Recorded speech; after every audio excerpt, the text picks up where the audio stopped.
Bootlegs, knockoffs, and fakes. Dictionary.com defines knockoff as an unlicensed copy of something, especially fashion clothing, intended to be sold at a lower price than the original. We've all seen, or at least have heard of a bootleg or knockoff product. Everyone knows about Dito's or Dr. Perky and memes and such. But food and clothes aren't the only things that are bootlegged. This leads to today's topic of bootleg video games. Now, these are more obscure than your normal knockoff products, considering they aren't really made anymore. I mean, unless you count the App Store, which I'm not counting for this. Today, I'm not going to talk about the countless Mario or Pokemon bootlegs, because everyone's talked about that before. No, I'm going to talk about the Sonic bootlegs, because I like Sonic, and yeah. And because this is a YouTube video, it's going to be in the form of top 5. Why not a top 10? Well, because 1, there are not a lot of Sonic bootlegs, and 2, most of them aren't interesting because they're legit just Sonic replacing the main character, so a top 5 is going to have to do.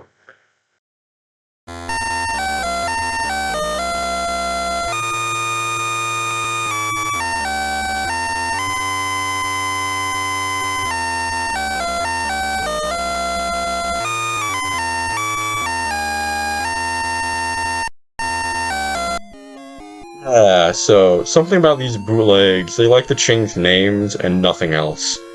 These are all the same game, just different level design or the levels rearranged.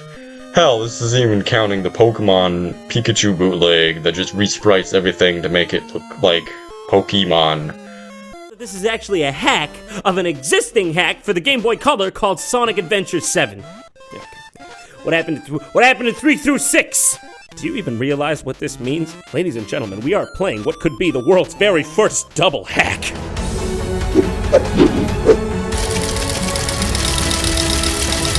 Oh! Warning, John. You are in danger of reaching hack capacity. But how's the game? One word, it's horrible. The graphics are probably the best thing about these games. I mean, if you squint enough, it looks kind of like a Sonic game. But the controls are delayed by a full second, and the music. Oh my god, the music. If you've heard anything about these games, it's the goddamn music. It sounds like a cat when they're fucking fighting. It sounds like a fighting cat. It sounds like if someone played Sonic once, went deaf, and then tried to recreate the tracks while drunk. It's fucking awful.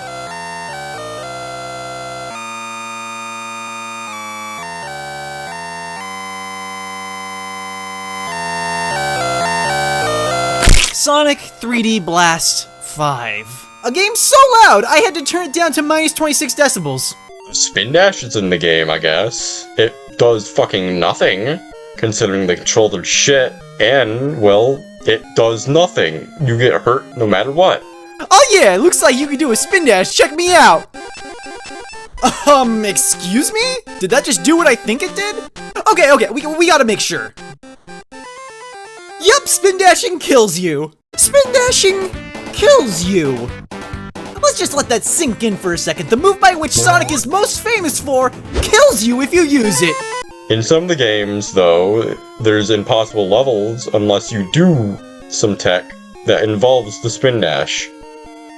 Yeah, there's tech in these games. Spin dashing off a ledge or a cliff will allow the player to jump once in midair. This is needed in some levels to fucking beat them. Another familiar face returns, being the monitors. I'm glad they're here, even though one of the major ones, being the invincibility one, fucking sucks. The invincibility power-up does not change the music or kill enemies when you run through them. It just protects you, so you walk through them. And since there's no music, you don't know when it's going to end. So, why? Why even add it then? The thing that pisses me off the most, though, is when you lose rings, you lose them forever. You can't even fucking collect them again. That's like one of the major parts of a Sonic game. And with this game's horrible controls, you're dead in seconds. Whenever you get hit, you just lose all your rings with no chance of getting them again. And what makes matters worse is you often get hit back to back with no way of escaping. Oh yeah, like that was fair. Even getting past this first jump requires that you get a doctorate in the mechanics of video games, because you can't even do it! Oh, I see what you're supposed to do. You're supposed to hold right into the spikes and then jump over it. Of course. Oh, speaking of dying, you remember the spike glitch from Sonic 1? Well, the people behind this game looked at that and said, that's fucking amazing. Let's add that to the game.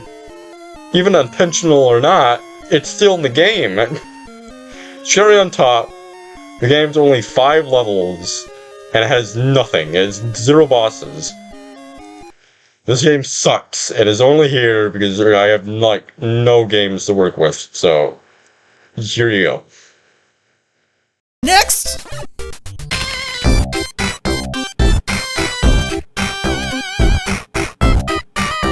Oh yeah, this one sounds awesome! Sonic Jam 6? Just look at that amazing title screen! I'll just forget about the fact that it's playing Mario music. Mario music.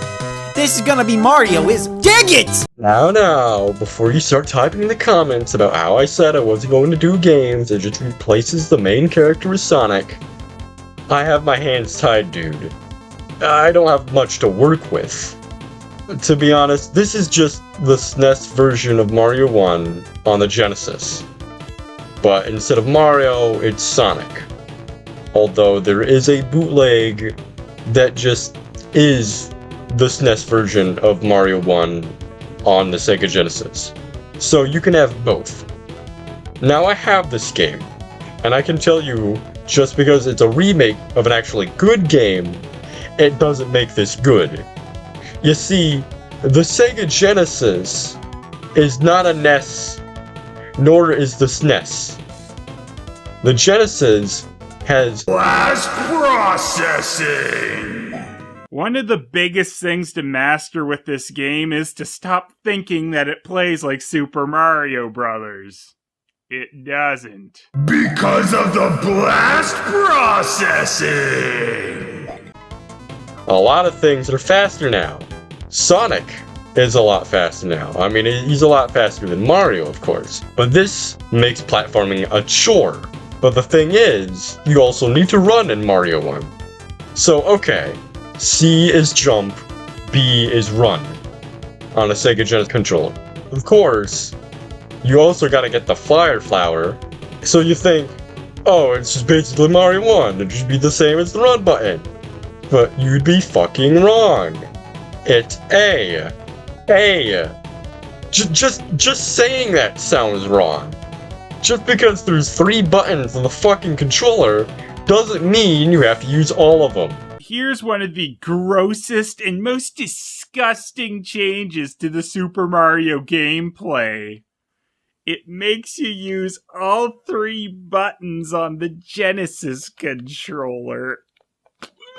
Here's the way they mapped this. C is jump, B is run, which is fine, but then you get to the firepower usage. To shoot a fireball, you have to use A. If you've ever played Mario for any amount of time, you know that having the run and shoot buttons split like this feels completely off. You can kind of adapt to this after playing it for a bit, but I'm just so used to shooting then holding the same button to run after, having them split will often have me going for the wrong button at times. Even on the Super Nintendo controller, which had way more buttons, they didn't split up Fireball and Jump. You know why? Because it feels wrong!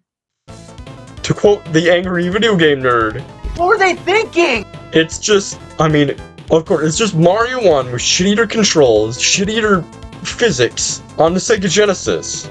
At least it's playable. Somewhat. Oh, yeah, and there's no spin dash, so you just get that out of your head right now. That's why I'm giving this the number 4 spot. It's not good, but at least it's playable. That's when Sonic realized the bastards had screwed him. He ran with all his might, but there was one thing Sonic couldn't escape no matter how fast he went. Time. Oh. Hello.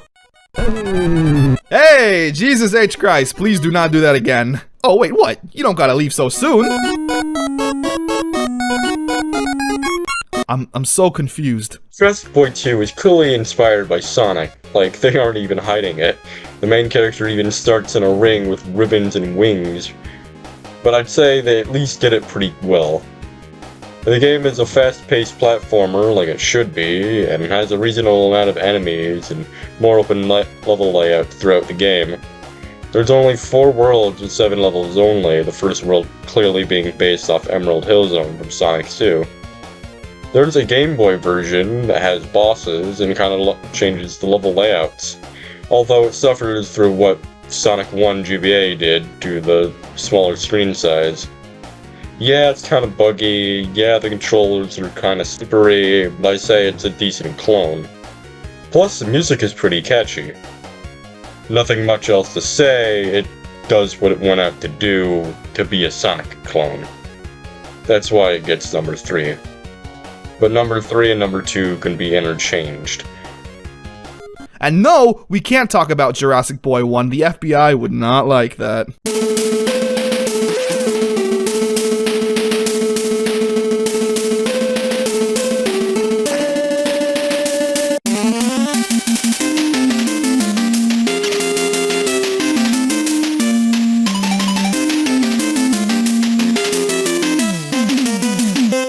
God damn. Everyone wanted a taste of somewhat playable Sonic 1 for the NES. Jeez. Okay, let's be honest. All of you expected Somari to be here. Some of you expected all the Sonic reskins to be here, but I want to talk about the one behind it all. The Hummer. A reskin of Somari having to do with Hummer Team's mascot, the one who made Somari, well, the Hummer. The Hummer is, as I already said, a hack of Somari. It was bundled on a cartridge named Super New Year Kart 15-in-1. The hack replaces the title screen with the one used here, having an original character, possibly, probably, most likely, totally inspired after Sonic. The main character's sprite is, of course, different to look like the Hummer, and some of the backgrounds are recolored. And for some reason, it starts you in Spring Yard Zone. But if you think we were done, then prepare to be surprised, maybe confused, I don't know. Introducing the Samurai, I hope that's how you pronounce it, plug and play. Made by Hummer Technology, and... what's that date? Are you serious? 2006. Okay, whatever. Let's ignore the fact that the Xbox 360 and PS3 were out at that time. Why am I bringing up this console to begin with? Well, because it has an updated version of the Hummer on it. But they made it in the dumbest way possible. You see, this console is loaded with 60, and heavy quotation marks, games. And shock of shocks, a variant of the Hummer was featured on the Somari. The Samurai.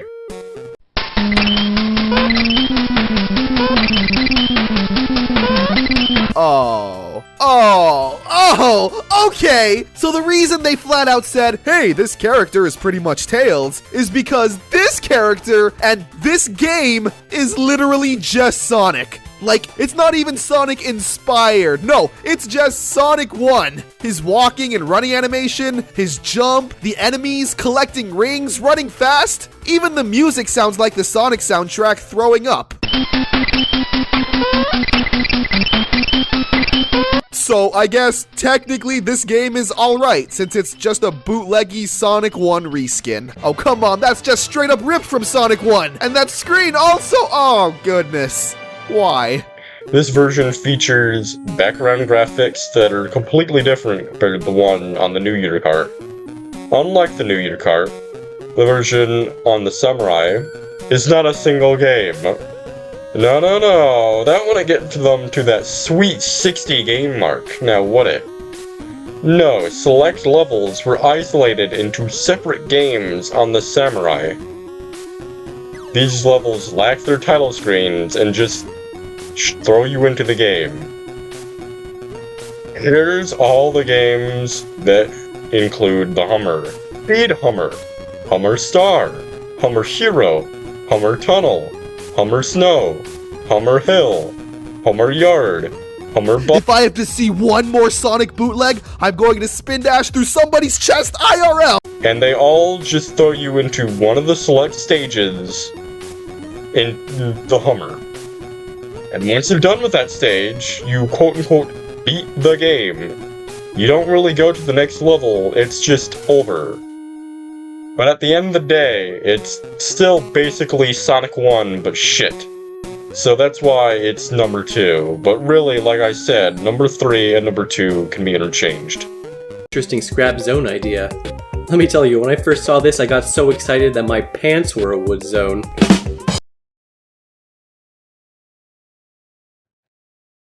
I know this might be cheating, but it's on the Bootleg Wiki, so I'm going to allow it.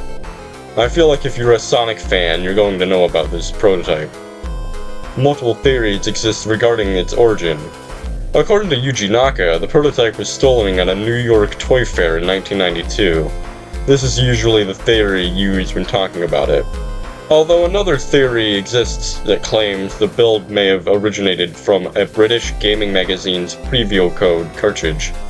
Nevertheless, it was initially released by wares groups on various bulletin board systems, and then sold as a physical cartridge several months before the final game's release, making its way into the market in Asia and even retail shops in Brazil, hence why it's labeled a bootleg here. And funny enough, if you press start on the title screen, this is the zone it takes you to. And once you beat this one, you're sent to Chemical Plant, then Hilltop, then Emerald Hill, and of course beating Emerald Hill boss will send you back to the title screen.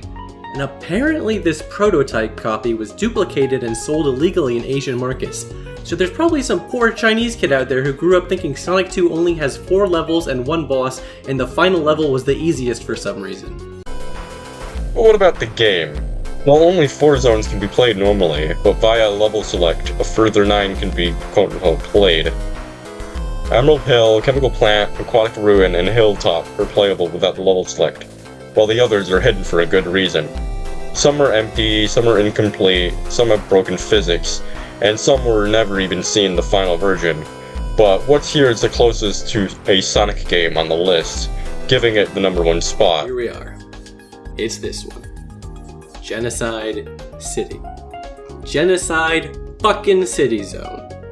Unfortunately, the level is not as interesting as the name would imply. Both acts use Chemical Plant's music, Emerald Hill's palette, and they're both completely fucking empty. When I first found this out, I was so disappointed that my pants were a Genocide City Zone. Supposedly this level was going to be a single-act mechanical themed area, but the idea was scrapped and the level design was recycled from Metropolis Zone Act 3, which would explain why it's the only zone in the game to have 3 acts. Look, you can't really get too worked up over the name Genocide City. I mean, first of all, it's not like they included it in the final game. It was just a potential name for a potential level. Second of all, they're just a bunch of Japanese dudes trying to come up with cool English-sounding words. I mean, how good do you think you would be at naming a bunch of levels in another language? Like, what if someone came up to you and said, do you think Yakusatsu City is a cool name? Well, did you say yes? Because I've got bad news, buddy. You just okayed Genocide City. Just because you thought it sounded cool. So cut these guys a fucking break already. They made Sonic 2 for fuck's sake. When was the last time you made Sonic 2? Unless your name is Christian Whitehead, I'm guessing the answer is never. So please, for the love of God, do not leave some fucking comment about how offensive you think the name Genocide City is, or I'll be forced to make an entire separate video called There's Nothing Offensive About Genocide. Besides, even if this zone made it into the final game, it seems likely they would have changed the name to like Cyber City. Who knows, maybe if development went a little differently, instead of Cybershell, I would be Cyber City. Or maybe Genocide Shell. Anyways. So, that's my list. Do you agree? Did you think Grand Theft Auto's Sonic Rings should have been on the list? Well, you're wrong. It really shouldn't have. Anyways, thanks for watching. Like, subscribe, comment, or don't. I don't care. I'm not your boss. I'm just talking about shitty Sonic games on the internet.